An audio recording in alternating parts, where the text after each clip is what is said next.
everybody. It's Daniel Carter at Afro Herb Keeper. This video is probably going to get flagged because of the music. But it's Mother's Day, 2025, I think. And I wanted to talk about our Mother Earth with you.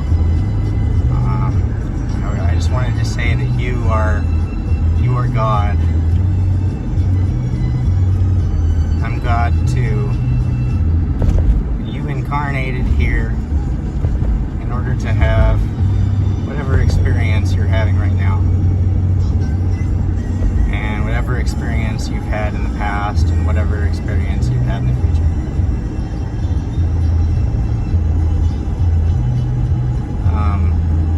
When you die, you're going to go back to God consciousness.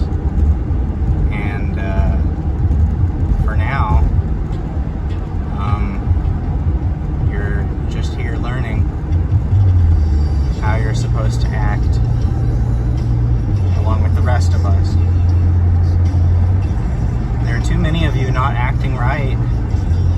Too many people who are selfish, who are greedy. Look at me, I'm going to give space to the drivers in front of me so that they can actually merge. Not one, but two of them. Look at that. People need to be more considerate.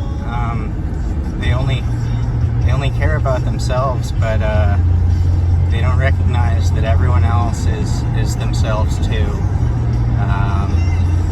That every fly is the same as every butterfly, is the same as every dragonfly. Every black person is the same as every white person, is the same as every Asian person or Native American person, indigenous people the world over, whatever, it doesn't matter. Humans are the same, flies are the same, that's, they're variations on the same thing. So, I just don't understand how people continue to exist in this self-imposed superposition of greed and angst and just get trapped in this mess of selfish, self-centered thinking. Usually it's because people are damaged and they no longer care about the world around them. They don't care. When people no longer care about themselves, they no longer care about anything else. So somebody instilled a lack of care for these people and themselves, and their tremendous amount of past trauma that's been buried and left to rot, basically, is festering, and they take it out on the world around them. I'm talking about people who throw trash out of the side of their car, people who don't stop to pick up a hitchhiker. It's kind of dangerous, so that's not a good point, but I keep a pack of water bottles in my car to hand out to homeless people. It only costs $5. That's 25 cents per bottle, and you could be, the reason somebody doesn't die of dehydration. You never know. Basically, the problem, first and foremost, is with men, because men are the ones who are traumatizing each other constantly, bullying each other, and women are a problem too in many cases. But I really believe that the women are not inherently a problem, and they become a problem because of the actions of traumatizing men.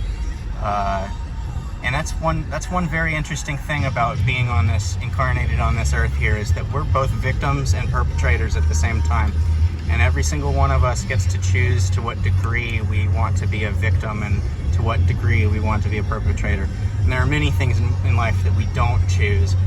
So that's not exactly true, but within your circumstances of your life experience, you have the choice to be selfless or the choice to be selfish. And you know, another thing that's really messed up about the world we live in is that the most selfless people tend to be the ones who have the least.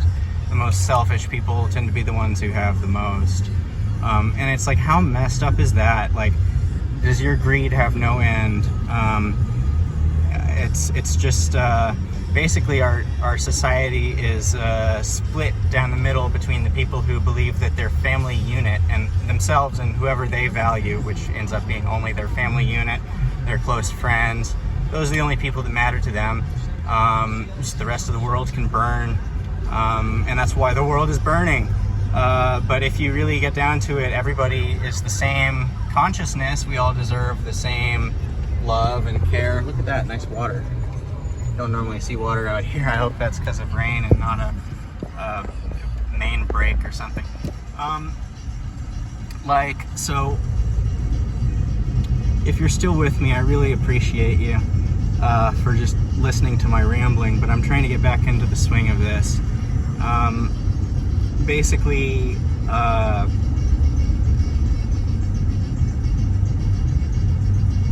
I don't get how some people don't get it. I mean, I was an atheist growing up, and I didn't really have anything to do with spirituality or religion, or I mean, I went to a religious preschool, so I was taught basic principles of Christianity, but then I got into learning about evolution and biology and all that important stuff, the science, our understanding of reality.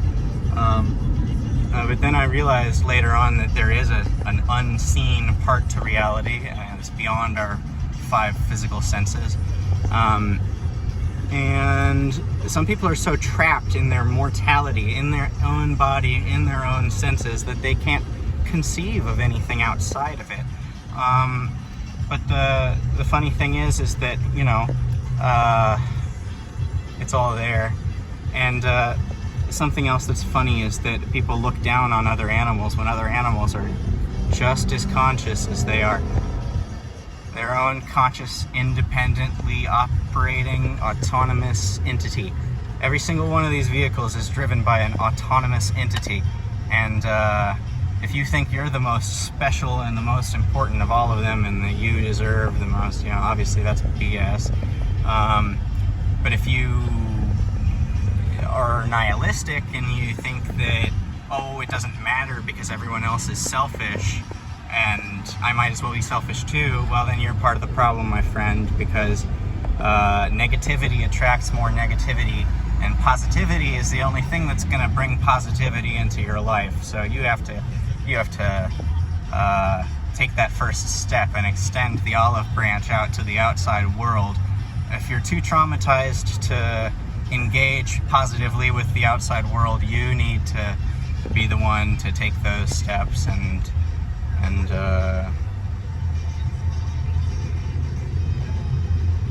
it may not be fair whatever has happened to you in your life, but you're far from the only person who has been through unfair things, and that's just part of what we came here to experience. So it's best to be kind, to be loving, to be a good person, be selfless, because God will reward you for that. Allah, Jah, Rastafari, Yahweh. I don't really care what you call it. It's the overarching consciousness that unites us all. It doesn't matter what you call it, and those people who fight over the name, such idiots. Those people who fight over their unique scriptures, they're just wasting their time, and they're destroying the world. They're dragging us all down with them. These freaking evangelicals, and I'm sorry, but okay, all right. There is a freaking plot to bring about the end times, the end of the world, and we're all just sitting here watching it play out as if there's nothing we can do about it. They're literally trying to bring about Armageddon. the people in Israel don't care what's going to happen to the Americans, and the Americans don't care what's going to happen to the people in Israel as long as it brings about Armageddon, because they want Jesus to come back, and that requires Armageddon. This is really getting out there, but I mean, the powers that be are literally trying to bring about the end of the world because of this selfish fear of mortality and this insistence that the world is impossibly, that scarcity is dominant in the world instead of abundance, and that's just BS. Abundance is the prevailing way that things go on Earth. Look at those sunflowers. They don't need any energy except for water and sunlight and nutrients from the soil. Nobody pays them to grow there, and they do just fine like that. All of this struggle over land and money and power, it's all BS that's useless in the end, because we all die, and then either you are gonna, go to hell because you were a bad, selfish person. Maybe if you were a good person, you'll get rewarded, or there's always the chance that you're gonna have to come around again. And if you were, if you were an a-hole towards a particular subset of people, odds are that the wheel of karma is going to turn, and you're going to be born as one of those people. I also like to think that all of the dangerous and harmful people who are actively ruining our lives in the in their current incarnation are going to be reincarnated as a sessile benthic organism plastered to the bottom of the sea floor, like an oyster or something, doomed to filter the waste of other animals for 100 or 200 years before some monkey in a trawler comes and rips you in half for your pearl. I think it's messed up that we do that to the oysters, because they're just as conscious as we are. They are another incarnation of God consciousness, which are one and the same. But that's beside the point.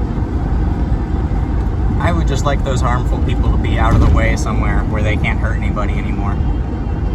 So if you're one of those harmful people, I don't know why you would still be listening to this, but you better change your ways. And if you found something invigorating or interesting out of this 13-minute meandering ramble, I'm glad.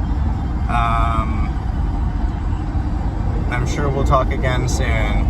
This has been Daniel Carter at Afro Herb Keeper, and happy Mother's Day! I love y'all. Sure is an interesting world we live in, huh?